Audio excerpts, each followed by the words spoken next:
شب به هم در شکند زلف چلیپایی را، صبحدم سر دهد انفاس مسیحایی را.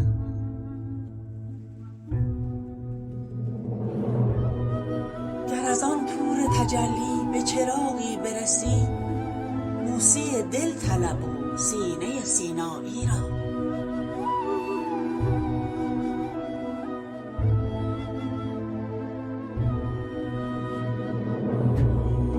گر به آیینه سیماب سحر رشک بری، اشک سیمین طلبی آینه سیمایی را.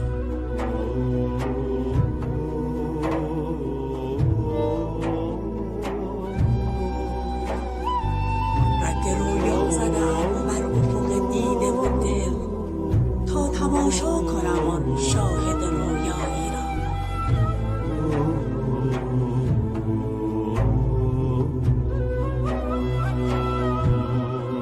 از نسیم سحر آموختم و شعله شمع، رسم شوریدگی و شیوه شیدایی را.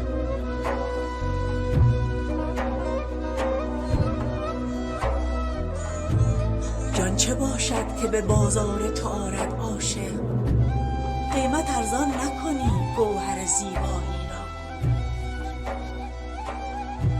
قیمت ارزان نکنی گوهر زیبایی را.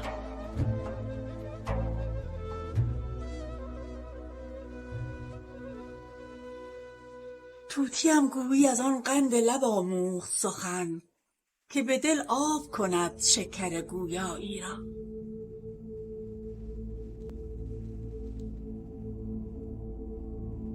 دل به هجران تو عمریست شکیباست، ولی بار پیری شکند پشت شکیبایی را.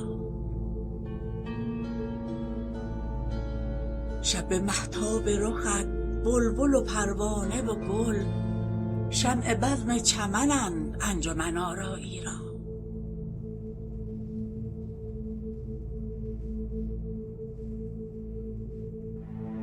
صبح سر می کشد از پشت درختان خورشید، تا تماشا کند این بزم تماشایی را.